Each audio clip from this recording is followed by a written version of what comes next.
사도신경으로 신앙 고백드립니다. 전능하사 천지를 만드신 하나님 아버지를 내가 믿사오며 그 외아들 우리 주 예수 그리스도를 믿사오니 이는 성령으로 잉태하사 동정녀 마리아에게 나시고 본디오 빌라도에게 고난을 받으사 십자가에 못 박혀 죽으시고 장사한 지 사흘 만에 죽은 자 가운데서 다시 살아나시며 하늘에 오르사 전능하신 하나님 우편에 앉아 계시다가 저리로서 산자와 죽은 자를 심판하러 오시리라. 성령을 믿사오며 거룩한 공회와 성도가 서로 교통하는 것과 죄를 사하여 주시는 것과 몸이 다시 사는 것과 영원히 사는 것을 믿사옵나이다. 아멘. 찬송가 552장입니다. 찬송가 552장 아침 해가 돋을 때 같이 찬양드리겠습니다. 아침 해가 돋을 때 만물 신선하여라. 나도 세상 지낼 때에 햇빛 되게 하소서. 주여 나를 도우사 세월 허송 않고서 어두운 세상 지낼 때 햇빛 되게 하소서. 새로 오는 광음을 보람 있게 보내고 주의 일을 행할 때에 햇빛 되게 하소서. 주여 나를 도우사 세월 허송 않고서 어두운 세상 지낼 때 햇빛 되게 하소서. 한 번 가면 안 오는 빠른 광음 지날 때 귀한 시간 맞춰서 햇빛 되게 하소서. 주여 나를 도우사 세월 허송 않고서 어두운 세상 지낼 때 햇빛 되게 하소서. 밤낮 주를 위하여 몸과 마음을 드리고 주의 사랑 나타내 햇빛 되게 하소서.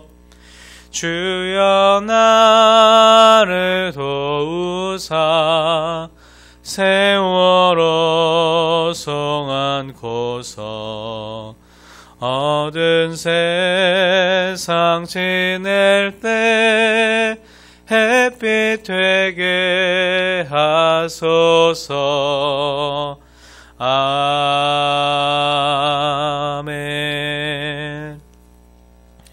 이 시간 함께 나눌 하나님 말씀은 시편 121편입니다. 시편 121편 같이 한 목소리로 합독합니다. 시편 121편입니다.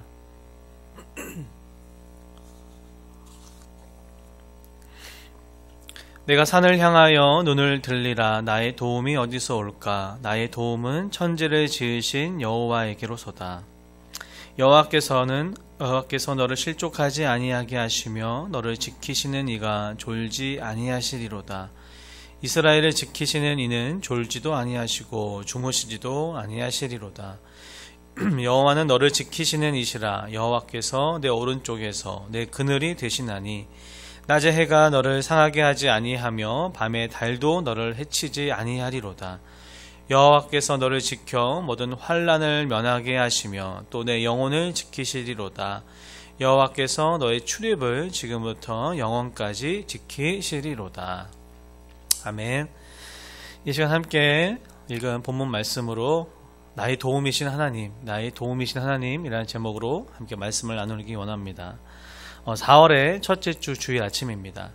꽃이 피는 봄 기운이 완연한 4월 한 달 동안 우리가 시편 말씀을 계속 나눌 텐데, 바라기는 우리 입술에 또 하나님을 향한 찬양과 경배로 가득한 4월 되길 간절히 소원합니다. 오늘 함께 읽은 본문 시편 121편은 기독교인들이라면 어느 누구나 좋아하고 또한 암송도 하는 시편 중 하나일 것입니다. 시의 부제를 잠시 살펴보면 121편 앞에 보면 성전에 올라가는 노래라고 되어 있습니다. 그런데 120편부터 134편은 모두가 부제가 같습니다. 바로 성전에 올라가는 노래인데 120편부터 134편은 한마디로 성전에 올라가는 노래의 묶음집이라 할 수 있습니다. 말 그대로 예루살렘 성전에 순례를 가기 위해 또 성전에 예배하러 올라가는 그 길에 같이 부르던 찬양이며 노래인 것이죠. 이 시의 주제는 뭘까요? 121편 너무나 잘 알고 있는 이 본문의 주제는 1절, 2절이라고 할 수 있습니다. 시인이 바로 이것을 위해 이 말을 하기 위해서 쓴 건데 같이 한번 읽어봤지만 다시 한번 읽어보겠습니다. 시작. 내가 산을 향하여 눈을 들리라. 나의 도움이 어디서 올까? 나의 도움은 천지를 지으신 여호와께로다. 아멘. 순례자가 성전이 있는 산을 향해서 눈을 듭니다. 예루살렘 성전은요, 해발 800m 높은 지대에 위치해 있었습니다. 적군의 침입으로부터 보호받을 수 있는 아주 중요한 또 귀한 요새였는데, 그곳까지 가는 길은 결코 평평하지 않은 고원지대를 지나야만 했습니다. 예루살렘 성전만 산 위에 우뚝 서 있는 것이 아니라 주변에 있는 크고 작은 산이 쭉 이어 있었던 것이죠. 우리나라가 산이 많은 나라여서 산 등성이와 또 등성이를 잘 알고 많이 보시기도 하고 이미 많은 성도님들도 산을 좋아하실 텐데, 그런 곳이었죠. 예루살렘 성전은 여러 산이 모여 있었던, 산 등성이와 등성이가 모여 있었던, 연결되어 있었던 그곳에 800m 높은 곳에 있었던 곳입니다. 125편 시편에 2절에 이렇게 나와 있는데 125편 2절에는요, 산들이 예루살렘을 두름과 같이 여호와께서 그의 백성을 지금부터 영원까지 두르시리로다 하면서 그 예루살렘 성전을 바라보며 이런 찬양을 했습니다. 산들이 예루살렘을 둘러 있었던 것입니다. 동쪽은 기드론 골짜기라고 해서 골짜기를 중심으로 산들이 쭉 쌓여 있었다면, 서쪽에는 중앙 골짜기가 있었고 잘 들어보셨을 흰돔 골짜기가 있었습니다. 그러니까 한마디로 예루살렘 성전은 주변의 산들로부터 보호막과 같은 요새 역할을 했던 것입니다. 그곳에 성전이 있었습니다. 성전은 성도님들도 잘 아시겠지만 다윗이 모든 성전에 필요한 재료를 다 모으고 준비하고 아들 때에 돼서야 솔로몬 시대에 성전이 지어지고 완공되었습니다. 7년에 걸쳐서 BC 957년에 완공되었던 성전에 마침내 언약궤를 안치하고 백성 전체가 모여 하나님 앞에 예배하며 예배했던 그곳이죠. 이곳은 예배의 장소이자 하나님의 임재의 상징이었고, 이 단순히 건물을 넘어서 하나님께서 계신 곳, 그리고 이스라엘 백성들을 지금까지 인도하셨던, 역사 가운데 그들과 동행하셨던 하나님이 계신 곳이었습니다. 그러기에 그들의 정체성이자 너무나 중요한 곳이었던 겁니다. 그러기에 예루살렘 성전은 이스라엘에게 있어서 신앙적으로나 그리고 삶의 중심뿐만이 아니라 그들의 인생에서 너무나 밀접한 연관이 있었는데, 그렇다면 그런 성전 가운데 하나님을 섬기고 하나님을 예배하고 하나님을 따랐었던 그런 이야기들이 있었으면 얼마나 좋겠습니까? 그렇지만 우리는 알고 있습니다. 하나님을 섬긴다 하면서 그곳에 이방신도 같이 섬기게 되는 거죠. 그러기에 하나님께서는 어떻게 하셨습니까? 계속해서 선지자들에게 하나님의 말씀을, 심판의 메시지를 선포하십니다. 선지서를 통해서 우리는 그 하나님의 메시지를, 심판의 메시지를 읽을 수 있는데, 결국에는 성전에 하나님만을 예배해야 하는 그곳에 바알과 아세라의 신상을 들여놓고 또 그것들의 제사를 하고, 흰놈의 골짜기에는 사람을 제물로 바치는 일명 몰렉신을 섬기는 사당까지 있는 그런 지경에 이르게 된 것이죠. 그러니까 본문에 이 시를 쓰고 있는 이 시인이 정확히 누구인지 알려져 있지는 않지만 순례자로서 예루살렘을 향하여 성전을 향하여 가는 그 길에 천연적 요새이며 너무나 그들을 안전하게 지켜줄 것 같은 그런 천연적인 그런 예루살렘 성전을 향해 갈 때 주변의 산들을 보니까 어떻습니까? 많은 우상숭배와 또 많은 모습들의 산당을 보게 되는 것이죠. 그곳에서 주변을 바라보면서 때로 실망하고 안타까워할 수도 있습니다. 그렇지만 다시 한번 이 시인은 뭐라고 합니까? 나의 도움이 천지를 지으신 여호와께로부터 온다고 찬양하고 있습니다. 진정한 도움이 무엇입니까? 그들을 보호하고 있는 천의 요새와 같은 산, 그 산을 지으신 산이 아니라 그 산을 지으신 하나님이시라는 거죠. 그들이 우상숭배하며 다른 헛된 신 앞에 제사하고 있을 때 그것이 다 헛된 죽은 우상이며 오직 살아계신 하나님만이 우리의 주인이시다, 전부이시다, 살아계신 하나님이시다라고 고백하고 있는 겁니다. 3절부터 8절까지는 그 하나님이 어떤 하나님이신지 조목조목 또 설명하며 찬양합니다. 반복해서 그리고 이야기하는데 3절 4절에는 어떤 내용이 있습니까? 그 하나님은요, 졸지도 주무시지도 않으시는 분이다 라고 이야기합니다. 걷는 순례자에 있어서, 그 긴 길을 걷는 순례자에 있어서 어떤 게 가장 위험할까요? 그게 뭐냐면 그 중에 하나가 실족하는 거라고 합니다. 발을 헛디뎌서 넘어지게 하는 경우가 종종 발생하고, 밤에는 또 밤에 혹시 걸 때는 또 넘어져서 크게 다치기도 한다고 합니다. 순례의 길에서 온갖 위험이 도사리고 있지만 무엇보다 이 걸어서 갈 때 넘어지는 그 모습들. 그런데 하나님께서는 어떤 하나님이시라고 말씀하시죠? 지키시고 졸지도 않고 늘 깨어서 보호하신다는 겁니다. 때로는 우리가 순례의 길 가운데 한눈 팔거나 또 여러 가지 장애물과 어려움 가운데 넘어질 수 있지만 우리를 지키시는 분이 어떤 하나님이시라고요? 지키시는 하나님은 졸지도 주무시지도 않는 그런 분이다라고 찬양하고 있습니다. 양을 지키는 목자는요, 양들을 안전한 곳으로 인도하기 위해서 주변의 적들과 들짐승들로부터 보호하기 위해서 뜬 눈으로 밤을 지새우는 것처럼 하나님께서는 우리의 목자가 되셔서 우리를 그렇게 깨어서 지켜 보호하신다라는 겁니다. 그 하나님은 또 5절 6절에 보니까 오른쪽에 그늘이 되어주시는 분이다 라고 찬양합니다.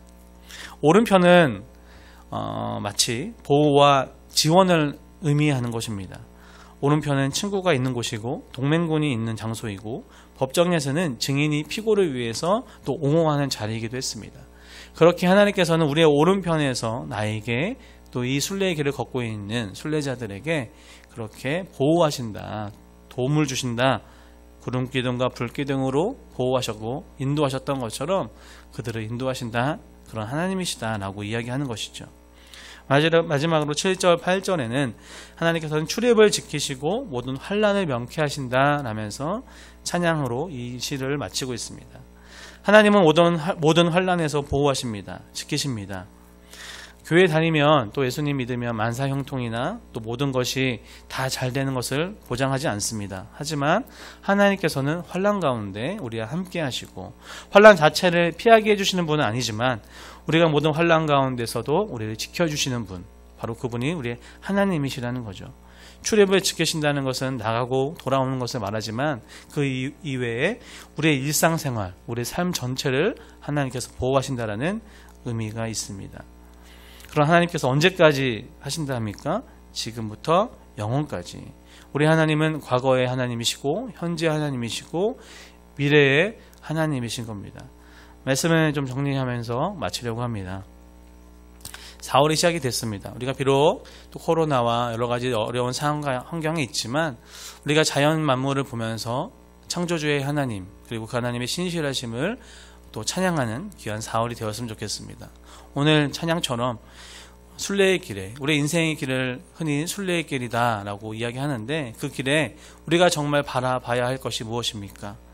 내가 산을 향하여 눈을 들리라. 나의 도움은 천지를 지으신 여호와께로부터 온다라는 이 말씀을 우리가 기억하며 우리의 오른쪽에서 우리의 늘 동행하시는 그 하나님, 출입을 지키시고 모든 환난을 명쾌하시는 그 하나님, 졸지도 주무시지도 않는 하나님이 저와 여러분의 하나님이시고 오늘 우리가 예배하는 하나님이심을 잊지 마시고 우리가 그 하나님을 바라보며 승리하는 이 순례의 길, 인생의 길에 기쁨으로 주님과 동행하는 우리 능곡중앙교회 성도님 되길 간절히 바라고 축복합니다. 기도하겠습니다.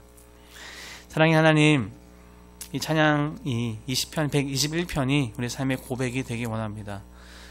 때로 힘든 이 순례길 가운데 다른 주변의 것들, 하나님보다 앞선 어떤 우상들을 섬기는 것이 아니라 오직 하나님 한 분만 섬기며 주님을 바라보며 나아가게 하시고, 이 시편의 고백이 우리의 고백이 되기 원합니다. 나의 도움은 천지를 지으신 여호와께로서다. 그 찬양하며 주님 앞에 주님과 동행하는 우리 능곡중학교 성도님들 될 수 있도록 하나님 도와주시옵소서. 시편 말씀으로 또 4월 함께 나아갈 텐데, 우리 입술의 찬양과 기쁨이 늘 상황과 환경을 뛰어넘는 믿음으로 하나님께 올려드릴 수 있도록 도와주시옵소서. 모든 것 주님께 올려드리며 감사하며 이 모든 말씀 우리 주 예수 그리스도의 이름으로 기도드립니다. 아멘. 하늘에 계신 우리 아버지여, 이름이 거룩히 여김을 받으시오며 나라에 임하옵시며 뜻이 하늘에서 이룬 것 같이 땅에서도 이루어지이다. 오늘날 우리에게 일용할 양식을 주옵시고, 우리가 우리에게 죄 지은 자를 사하여 준 것 같이 우리 죄를 사하여 주옵시고, 우리를 시험에 들게 하지 마옵시고 다만 악에서 구하옵소서. 대개 나라와 건세와 영광이 아버지께 영원히 있사옵나이다. 아멘.